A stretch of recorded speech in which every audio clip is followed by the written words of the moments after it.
kung susundin nyo lang yung sinasabi ko na every time na meron tayong service, ay mag-take note kayo.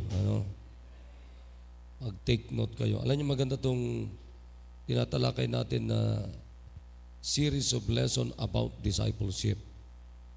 Alright? Kaya sabi ko sa inyo, dapat iba yung notebook nyo ng Sunday morning, iba yung notebook nyo ng Sunday afternoon, Wednesday, and then yung ating discipleship service. Kasi magagamit ninyo to. Napakinggan nyo na may itong sinasabi ko. The Bible is not only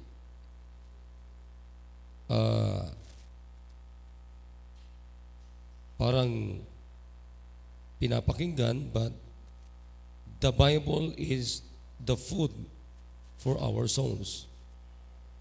Nakikinig kayo mga kapatid? Word of God must be the food for our souls. Kasi sabi ng Biblia, man shall not live by bread alone, but by every word proceeded out of the mouth of God. That's the Bible. That's the Word of God. Amen? So hindi lang yung nakikinig, antok-antok, natutulog-tulog, tapos nagkukwentuhan habang nakikinig. Hindi dapat ganoon.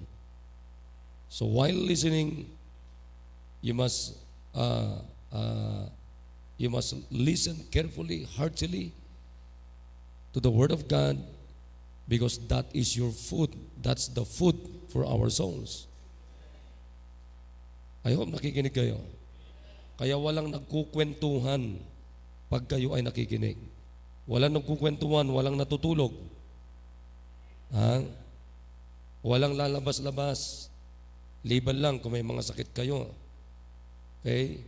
When it's time to listen, then listen carefully, heartily. Right? Tingnan natin Let's go to Luke chapter 8. Luke chapter 8. Can you raise your Bibles? Raise your Bibles, please. Raise your Bibles high. Yun. So, kinakailangan sigapan nyo, kayo mga walang Biblia, dapat magkaroon kayo ng Bible. Hindi yung parang pupunta kayo simbahan, compliance lang, walang kwenta yan. Okay? Yun yung nakagisnan na simbahan. Pero dito, kapatid, ang itinuturo sa atin dito ay totoong pagiging Kristiyano. Christianity without the Bible is a fake Christianity. Peke yun, mga kapatid, sasabihin ko sa inyo. At ngayon, marami mga peke. Pekeng pagkain, pekeng Kristiyano, yun ang verse doon. Pekeng Diyos. Yan. Pero dito, ang itinuturo sa atin dito ay totoong Diyos. That is why we have the Bible. At inuobliga tayo na basahin ang Biblia. At higit sa lahat, inuobliga tayo sa simbahang ito na isabuhay ang salita ng Diyos. That's real Christianity. Okay? Okay, let's go to yung mga verses na lang. Kaya ko na lang magbabasa. Chapter 8, verse number 7. Okay? Let's go to the specific verses na ating tatalakayin. Verse number 7, sabi diyan, and some fell among thorns, and the thorns sprung up with it and choked it. Let's go to verse number 14. And that which fell among thorns are they, which when they have heard, go forth and are choked with cares and riches and pleasures of this life, and bring no fruit to perfection. Yan. Okay. So, yan ang pag-uusapan natin. Nung nakaraan, tinalakay natin yung tungkol sa rock ground or rock hard or mabatong puso natin. Ngayon naman, ang pag-uusapan natin is a thorn's heart. A thorn's heart. Tayo manalangin. Dakilang Diyos, maraming pong salamat sa hapon pong ito. Pagpalain niyo po ang inyong salita, Panginoon, na aming pong pag-aaralan. Magsilbing ikalalakas namin, ikalalago namin spiritually. Because this is your word is the food of our souls, oh God, for our souls. So please, I beg you, forgive us once again, oh God, our sins. In Jesus' name, amen. Amen. All right, you may be seated. Kaya alam nyo, maganda to pag dugtungin ninyo yung ating lesson tungkol sa discipleship. Amen? Alright. So tandaan nyo yan, sinasabi ka, learn to have your ball pen, to have your notes, and mag-take note kayo para kayo ay, tayo ay hindi agad-agad makakalimutan yung mga naririnig natin sa pulpito. Okay. Ano mo nga ito? Kanina pa ano to eh.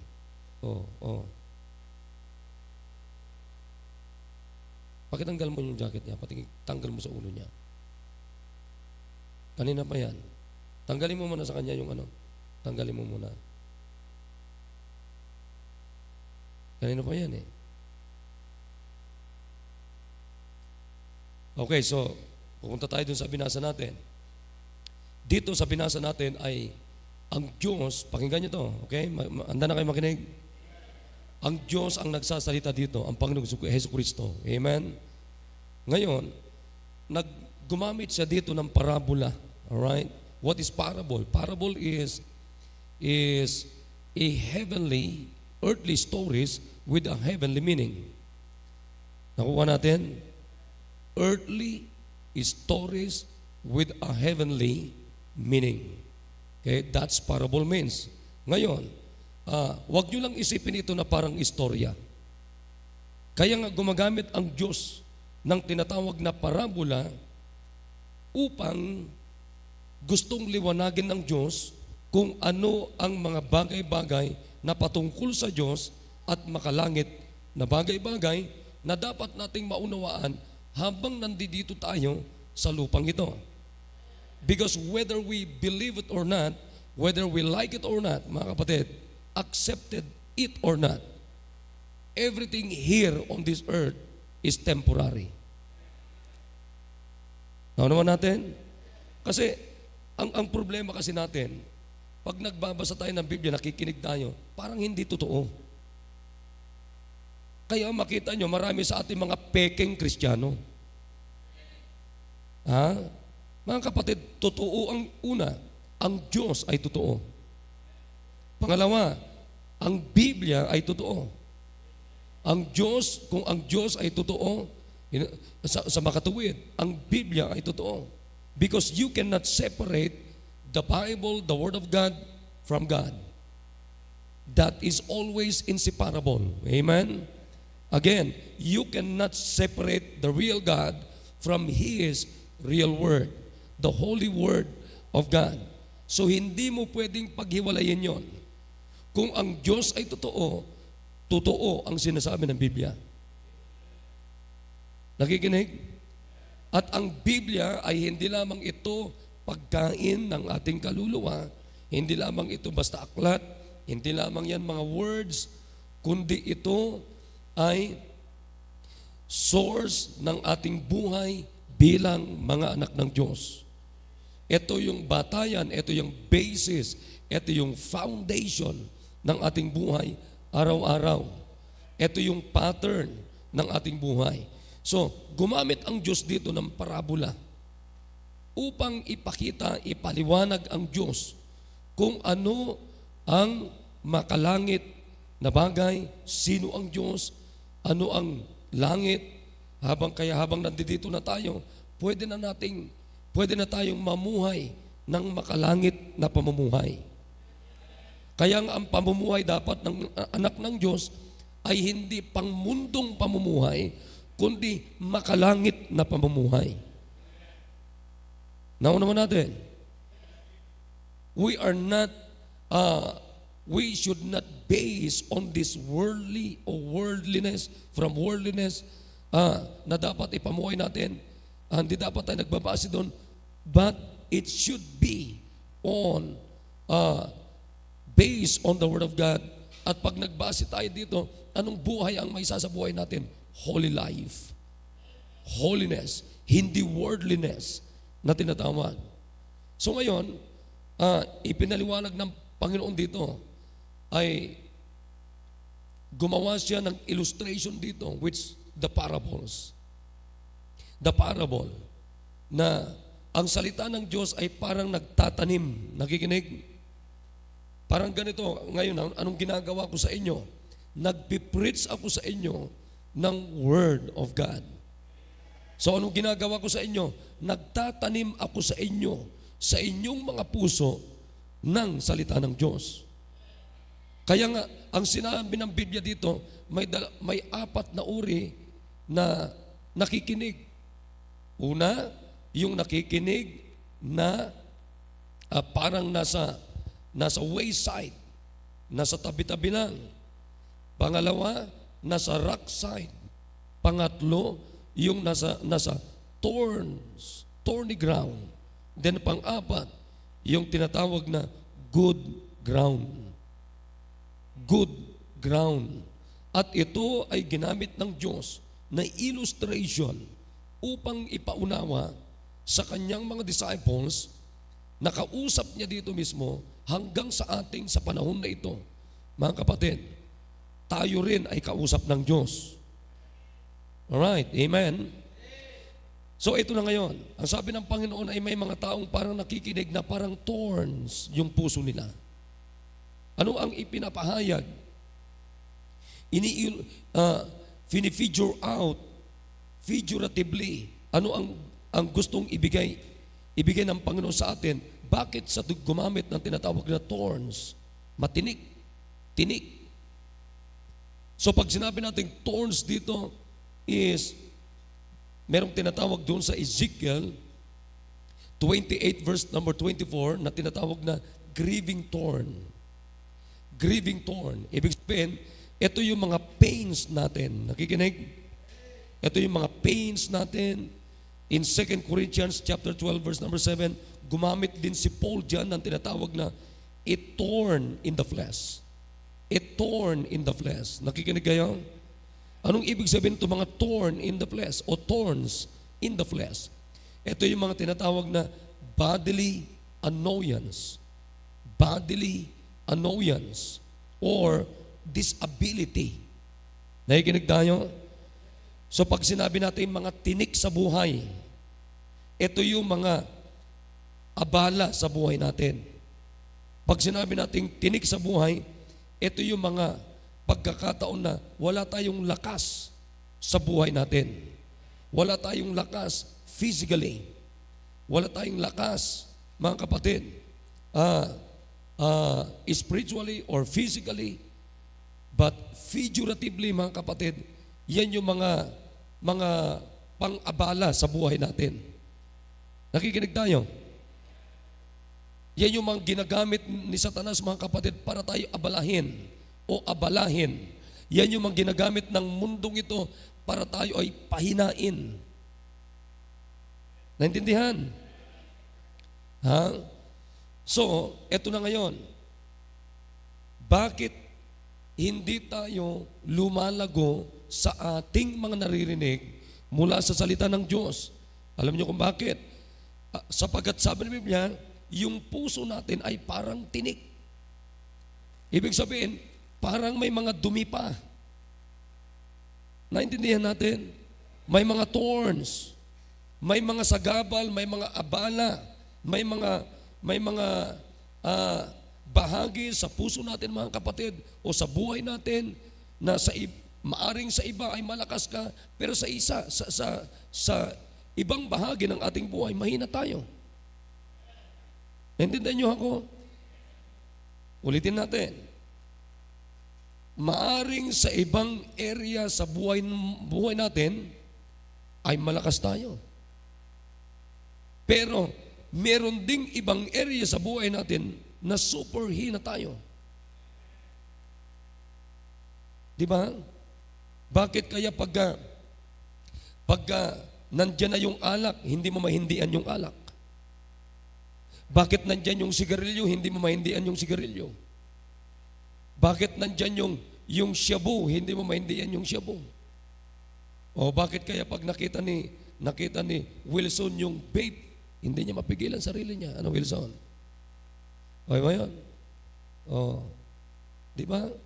Bakit kaya pag nakita mo na yung beer, lalo na pag galing sa rep, malamig na, hindi mo na mapigilan ang sarili mo. So doon ka weak, doon ka mahina. Bakit kaya pag natanggap mo yung pera mo, hindi ka nakakapag-offering, hindi ka nakakapag-tithes? Nakikinig kayo? Bakit maaring doon ka weak, doon ka mahina? Kinakailangan, mga kapatid, kailangan palakasin lahat ng areas ng ating buhay bilang mga Kristiyano, sapagkat pag hindi tayo malakas, doon tayo sinasakal ng mga thorns ng mundong ito. Kaya makita nyo ano sabi ng Bible dyan. Look at verse number 14. Okay, basahin natin lahat.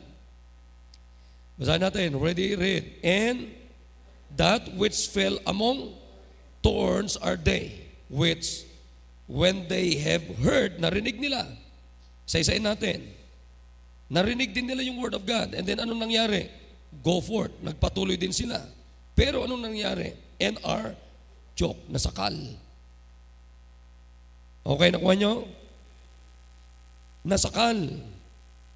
Anong sumakal sa kanila? With the cares of this world. With the cares and riches and pleasures of this life, and bring no fruit to perfection. What's the word perfection means? Growing. So ano yung sumakal sa atin? Tinan nyo Kaya nga tinan nyo, bakit hindi kayo nakaka-attend ng Sunday morning? Hindi kayo nakaka-attend ng Sunday afternoon? Wednesday. Bakit hindi tayo nakakasama sa soul winning? Bakit hindi tayo nakakasama sa discipleship? Bakit hindi natin nagagawa yung mga bagay sa buhay natin bilang mga anak ng Diyos na dapat natin gawin? Bakit? Kasi nasasakal tayo, nachuchok tayo. Sige nga, ikaw nga naman sakalin. Sakaling ka kung makakahinga ka pa. Siyempre, pag sinakal ka, hindi ka na makakahinga. Sa makatuwid, kung nasakal ka na, hindi ka na makakahinga, mamamatay ka. Makinig kayo. Maraming mga anak ng Diyos na nakapakinig din ng salita ng Diyos. Pero, nag-stop sila, hindi sila tumuloy, bakit? Sinakal sila ng mundong ito.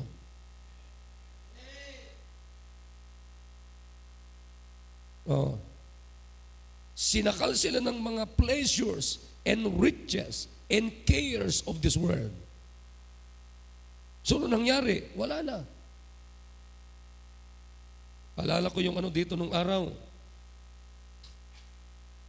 Merong nag-full time dito sa atin. Taga dito lang sa tabi natin. Kinuha ng magulang. Nag-aaral na sa Bible College noon. Kinuha ng magulang. Alam mo kung anong nangyari? Itong anak niya, ayun, sinakal ng mga kamunduhan. Nagdroga, nag-inom, lahat ng bisyo. Napasok niya hanggang ngayon. Talagang nasiraan ng utak.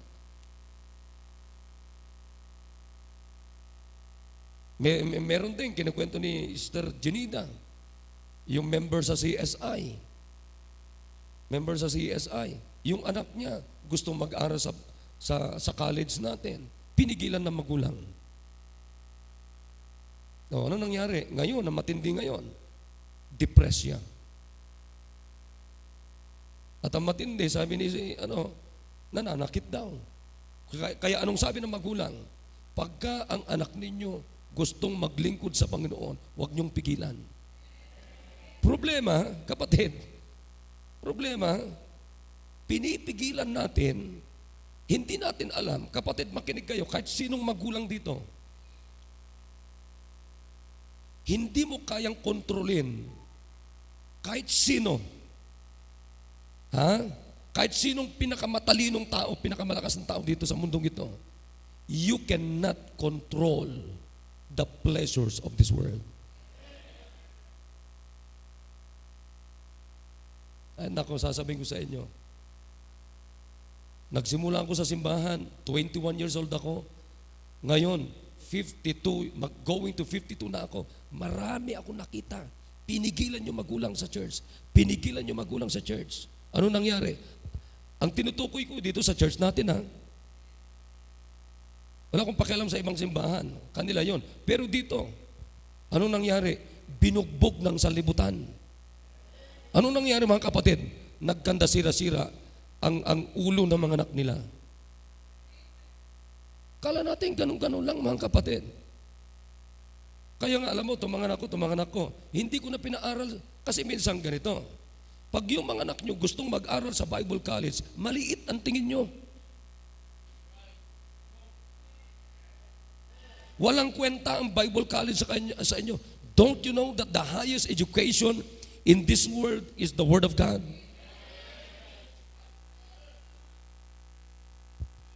Kaya nga sabi ng unang presidente ng United States of America, ano sabi niya? You cannot rightly govern the world without the Bible. O tinan mo ngayon si Trump, ano sabi niya? Ngayon, dalawa lang ang gender natin dito sa US, lalaki, babae. Ngayon, nakikiusap yung mga bakla ngayon.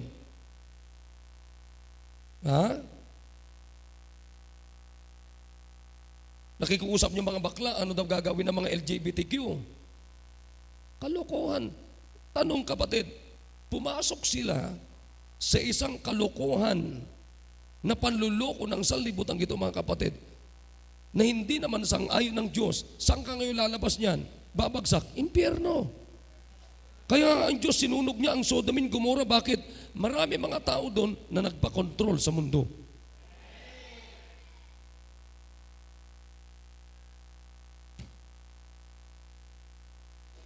Sige nga, tinan nyo, anong gagawin sa inyo ng cares of the world? Anong gagawin sa inyo ng riches of the world? Anong gagawin sa inyo ng mga pleasures of the world? Sasakaling ka. Sasakaling ka hanggang mawala ang Diyos mo. Sasakaling ka hanggang sa mawala yung desire mo sa Diyos.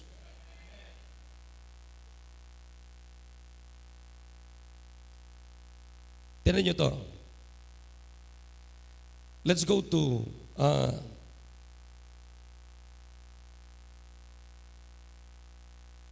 Let's go to 2 Timothy chapter 3. Maganda to. 2 Timothy chapter 3, verse number 4. Buksan yung Bible nyo, mas maganda nagbubuklat tayo. 2 Timothy chapter 4 o chapter 3.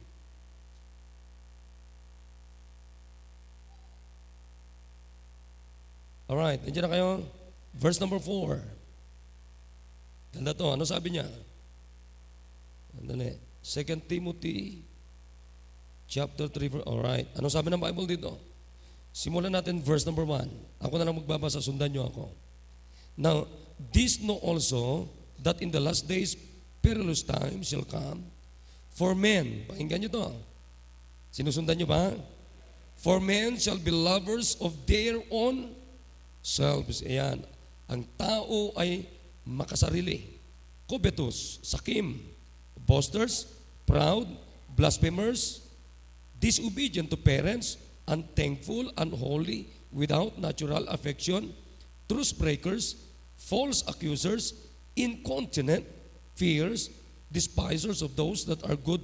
Eto, traitors, heady, matigas ang ulo, violente, high-minded. And then, tinan nyo, anong kasunod? Lovers of,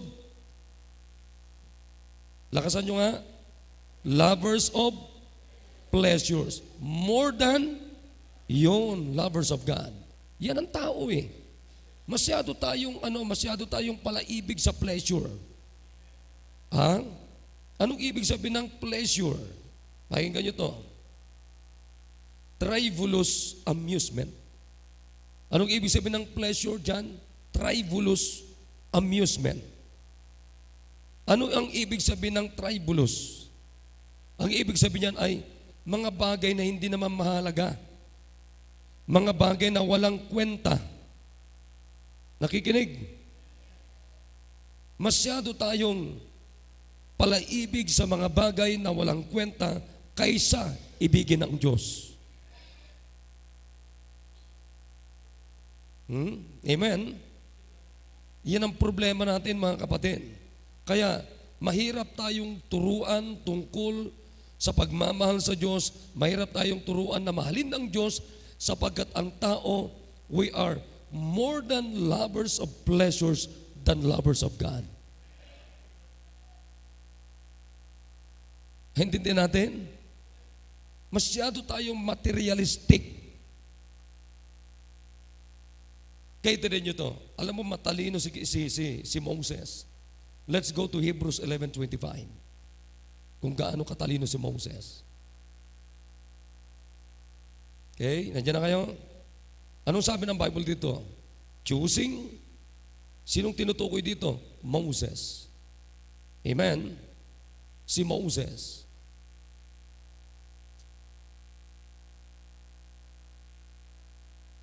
Ano sabi diyan? 24 na lang para maintindihan nyo.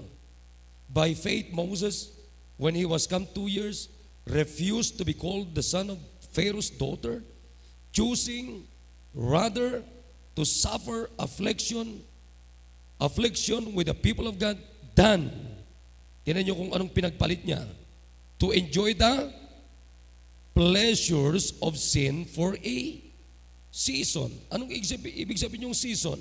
Temporary. Temporal. Kaya alam ni Moses kung anong dapat ikakasaya niya. Alam ni Moses kung paano piliin yung ini-enjoy niya at hindi dapat i-enjoy. Naintindihan natin? Anong sabi ni Moses? Sabi ng Biblia, tungkol kay Moses, choosing rather to suffer affliction with the people of God. So mas pinili niya na mag-suffer ng kapigatian with the people of God. Pero pakinggan niyo na maigi. Anong pinipili ng mga kabataan ngayon? Anong pinipili ng mga tao ngayon? Kamunduhan, barkada, jowa, pera, di ba? Lakwatsa. Mas pinipili na maglakwatsa kaysa sumama sa soul winning. Mas pinipili niyong sumama sa lakwatsaan, mga kapatid, kaysa sumama sa visitation.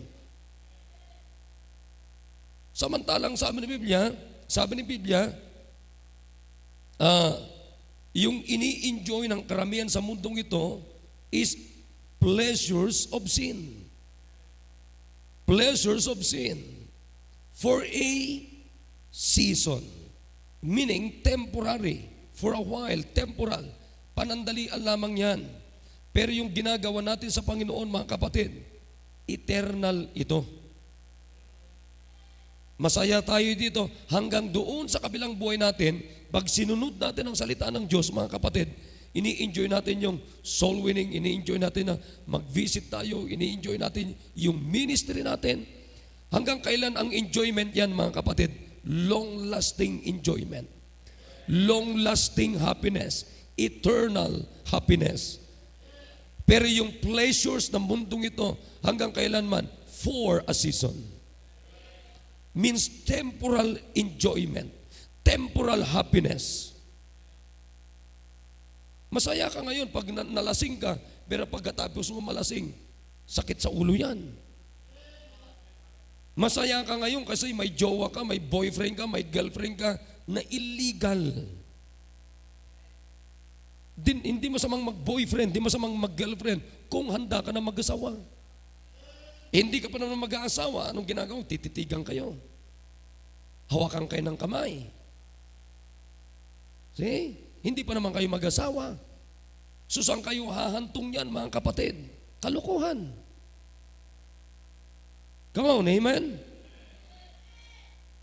O baka mamaya mabuntis ka pa. Tapos iwanan ka. O anong mapala mo?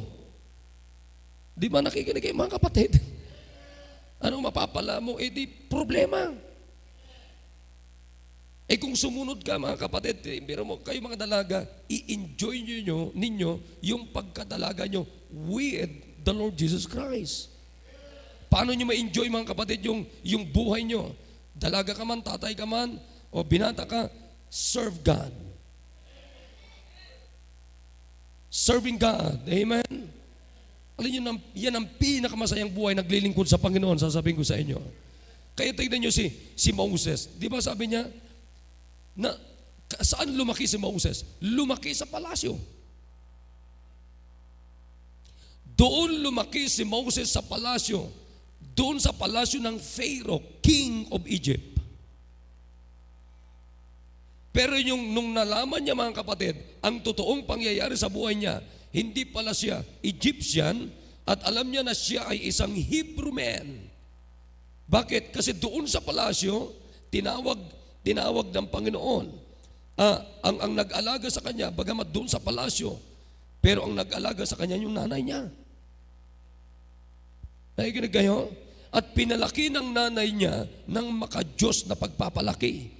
Kaya kayo mga nanay, magandang gawin nyo sa mga anak nyo, palakihin nyo yung mga anak ninyo sa maka-Diyos na pagpapalaki. So nung nalaman ni Moses, mga kapatid, ano sabi niya? Choosing rather to suffer affliction with the people of God than to enjoy the pleasures of sin for a season. Alam niya yung ginagawa niya.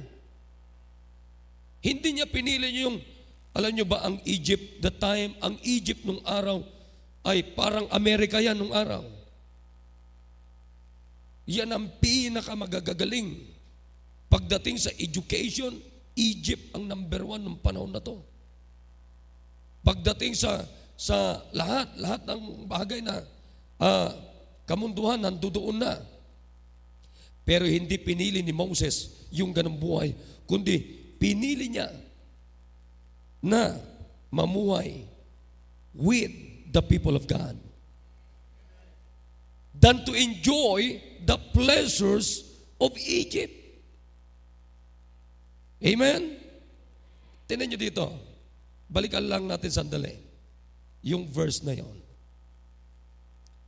Sabi nga ng Bible dito, tingnan nyo, esteeming the reproach of Christ greater riches than the treasures in Egypt. Mayaman ang Egypt. Nandun na lahat ng riches, nandun na lahat ng mga iba't ibang karangyaan sa panahon na ito. Pero tingnan nyo, anong ginawa ni Moses? Esteeming the reproach of Christ greater riches. Ibig sabihin, mga kapatid, gaano mang kayaman ang mundong ito, wala pa ring yayaman kay Kristo. Amen? Wala pa ring yayaman kay Kristo. Because we know that Christ is the creator of the universe and He owns the world, He owns the silver, He owns the gold, the earth, and the fullness thereof. Sinong mas mayaman kay Kristo? Diba? Problema kasi ang tingin lang natin kasi church lang, simba-simba lang, Bible lang. Kapatid, yun ang tingin ng karamihan kasi hindi nila alam ito. But I don't care kung yun ang tingin nila. Basta ang alam ko, ito na ang pagiging Baptist, ang pagiging Kristiyano, ito na ang totoong buhay sa mundong ibabaw na ito. That it will last for eternity. Sige, magkapangsabayan tayo. Sundan mo yung flow ng mundo, pero sundan ko ang flow ng salita ng Diyos. Saan ka magtatapos? Kabaliwan. Mababaliw ka lang sa mundong ito. Ha? Naintindihan ninyo? Kaya alam nyo, maganda kayong mga magulang. Pinakamaganda, i-involve ninyo yung pamilya nyo sa paglilingkod sa Diyos through this church. Kasi sa ngayon, marami din mga peking simbahan eh. Oh yeah, marami ngayon mga peke. Kaya mag-ingat tayo sa mga peking simbahan. Ano sabi ng Biblia? What shall it profit a man if he shall gain the whole world and lose his own soul? Kaya mga kapatid, huwag tayong mag-focus sa mga pleasures ng mundong ito.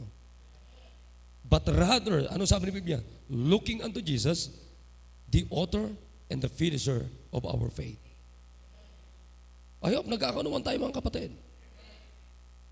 Now ngayon, that's the very reason why bakit hindi tayo lumalago sapagkat nachuchok tayo ng pleasures ng mundo ito.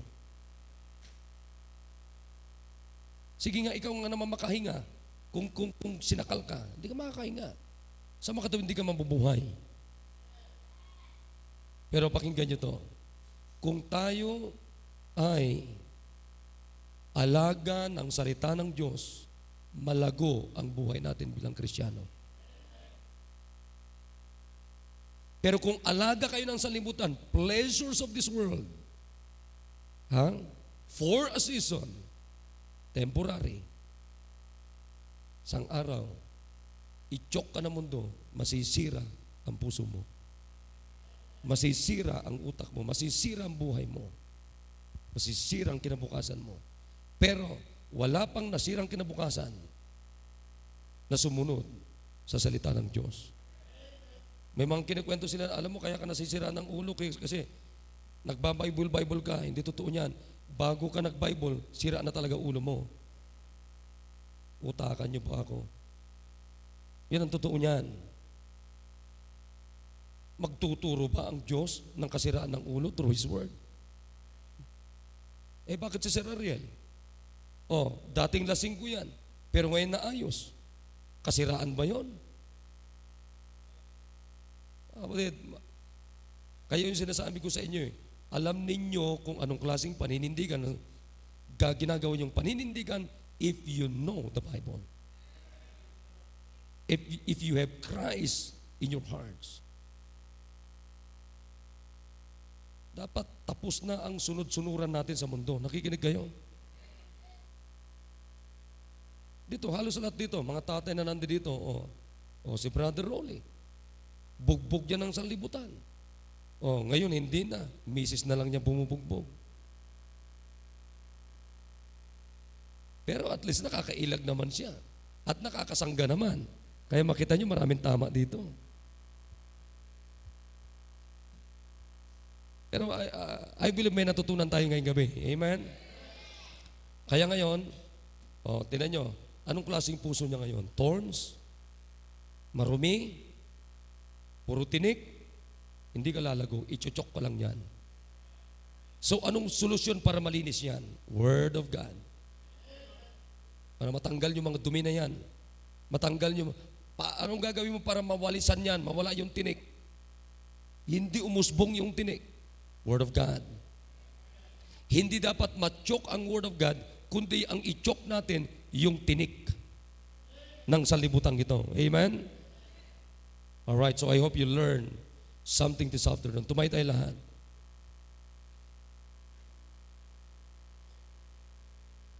Come on, let's go to the altar. Alam na kagad yan.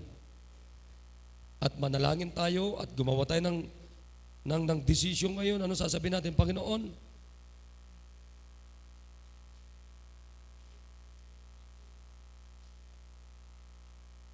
manalangin tayo sa Diyos na ilagay natin ang salita ng Diyos sa ating puso para hindi tumubo, lumago ang tinik ng sanlibutan ito, the cares, the pleasures, the riches of this world. Kundi ang kunin natin, ang enjoy natin is the riches of the Lord Jesus Christ. Ang enjoy natin yung paglilingkod natin sa Diyos. Ang enjoy natin yung salita ng Diyos. Ang enjoy natin yung Diyos na tinanggap natin si Jesus Christ. Not the pleasures of this world.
Dakilang Diyos na makapangyarihan po sa lahat.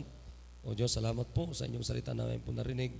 Tulungan niyo kami, Panginoon, na kami po ay makaahon, makaalis sa kalagayan na kami po ay choke ng cares, riches, and pleasures of this world. But thank you, Panginoon, sa magandang example ni Moses. Hindi niya pinili yung pleasure o pleasures of sin in Egypt for a season. Pero pinili niya na maglingkod, Panginoon, sa inyo with the people of God. Tulungan niyo pong bawat isa na hindi makaalis po sa kalagayan na chinuchok kami ng sanlibutan ito, Panginoon. Please, oh God, hanggat kami ay chok, sinasakal ng sanlibutan ito, hindi po kami lalago, Panginoon. Kaya tulungan niyo kami, Panginoon, na ang salita ng Diyos, ang patuloy, Panginoon, na manatili, papagyaman po namin sa aming mga puso, sa aming mga isip, sa aming mga buhay, to grow us spiritually and to enjoy serving Thee, O God. Salamat po. Bless niyo po yung mga anak sa pangalan ni Jesus. Amen.